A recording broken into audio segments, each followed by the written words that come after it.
আসসালামু আলাইকুম everyone, welcome to my study vlog. আজকের রাতটা একদম অন্যরকম ছিল। আজ রাত 10টায় ছিল আর্জেন্টিনার ম্যাচ, তাই আর 10জন ফুটবল প্রেমীর মতো আমিও পাড়ার মোড়ে খেলা দেখতে গিয়েছিলাম। খেলা শেষ হওয়ার পর মাথার মধ্যে শুধু খেলার মুহূর্তগুলোই ঘুরছিল। একদিকে আর্জেন্টিনা জিতে গেছে, অন্যদিকে মনে হচ্ছিল কয়েকদিন শুধু খেলা দেখতে দেখতে আমি পড়াশোনার সময়ই পাইনি। আমার একাডেমিক সাইকেলের ক্লাস শুরু হয়ে গিয়েছিল, বাট খেলা দেখার কারণে আমি ক্লাসগুলো করতে পারিনি। সত্যি বলতে ওয়ার্ল্ড কাপ বা বড় কোনো টুর্নামেন্ট এলে পড়াশোনার আর ফুটবলের মধ্যে ব্যালেন্স রাখা একটু কঠিন হয়ে যায়। আমার ক্ষেত্রেও সেটাই হয়েছে। লাইভ ক্লাসগুলো ঠিকমতো করা হয়নি, আর রেকর্ডেড ক্লাস জমতে জমতে একটা বড় তালিকা হয়ে গিয়েছে। খেলা শেষ হওয়ার পর ভাবলাম এখন তো ঘুমও আসছে না, তাহলে এই সময়টা নষ্ট না করে কাজে লাগানো যাক। সবার আগে একটা খাতা নিয়ে বসে গেলাম। কোন কোন ক্লাস বাকি আছে, কোন কোন পর্ব বাকি আছে সবগুলো লিখে নিলাম। দেখি বায়োলজির 3টা ক্লাস বাকি আছে আর ফিজিক্সের 2টা।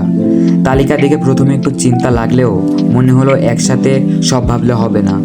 আমি একটা একটা করে পড়া শুরু করলাম বায়োলজি দিয়ে। প্রথম ক্লাসটা শেষ হতে না হতে মনে হচ্ছিল আসলে শুরু করাটাই অনেক কঠিন।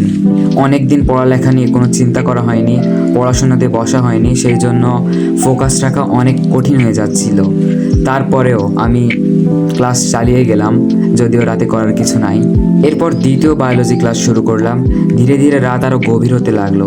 চারপাশ একদম নীরব, শুধু টেবিল ল্যাম্পের আলো, লেকচারের শব্দ আর আমার খাতার কলমের লেখা। এভাবে পড়তে পড়তে হঠাৎ ফজরের আজান ভেসে এলো।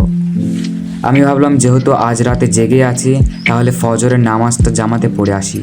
প্রায় ফজরের নামাজ জামাতে পড়া হয়ে ওঠে না, তাই আজকের সুযোগটা আর হাতছাড়া করতে ইচ্ছে করলো না। নামাজ পড়ে যখন ফিরে এলাম তখন মনটা অনেক বেশি শান্ত লাগছিল। মনে হচ্ছিল নতুন করে আবার পড়া শুরু করার মতো একটা শক্তি পেয়ে গেলাম। বাড়ি ফিরে বায়োলজির 2য় ক্লাসটা শেষ করলাম। তারপর ভাবলাম এবার ফিজিক্স শুরু করা যাক। অপূর্ব দাদার ফিজিক্স ক্লাস শুরু করলাম। ফিজিক্স এমন একটা বিষয় যেটা বুঝতে পারলে অনেক মজা লাগে, কিন্তু মনোযোগ সরে গেলে কিচ্ছুই বোঝা যায় না। প্রথম ফিজিক্স ক্লাসটা শেষ করেও জানালার দিকে তাকিয়ে দেখি ভোরের আলো ফুটতে শুরু করেছে। সারা রাত জেগে পড়ার পর ভোরের এই দৃশ্য সত্যিই অন্যরকম লাগে। চারপাশে বাতাস একদম ঠান্ডা, পাখির ডাক আর গ্রামের প্রকৃতির অপূরূপ দৃশ্য। ভাবলাম একটু বাইরে থেকে ঘুরে আসা যাক।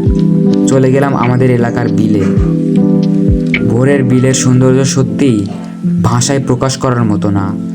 ফিরে এসে দেরি আর করলাম না, আবার ডেস্কে বসলাম। আবার অপূর্ব দাদার ফিজিক্স ক্লাসের 2য় পর্বটা শুরু করলাম। আজকে রাত থেকে একটা জিনিস আবার মনে হলো, কাজ যতই জমে থাকুক না কেন শুরু করাটাই সবচেয়ে গুরুত্বপূর্ণ। ধীরে ধীরে করলে অনেক অসম্ভব অনেক সহজ মনে হয়। যাই হোক, আমি এখন আবার ক্লাসে ফিরে যাচ্ছি। সামনে এখনও অনেক কিছু শেষ করা বাকি। তোমরা যারা ভিডিওটা দেখছো, আশা করছি তোমাদের পড়াশোনাও ভালোভাবে এগোচ্ছে। যদি ভিডিওটা ভালো লেগে থাকে তাহলে অবশ্যই একটা লাইক দিয়ে আমার এই স্টাডি ভ্লগ আরও দেখতে চাইলে চ্যানেলটাকে সাবস্ক্রাইব করে রাখো। আর অনেক দিন ভিডিও দেওয়া হয় না, কারণ পড়াশোনা নাই, স্টাডি নাই। সামনে আবার পড়াশোনা শুরু হতে যাচ্ছে, আবার নতুন নতুন নিয়মিত ভিডিও পাবে। সাবস্ক্রাইব।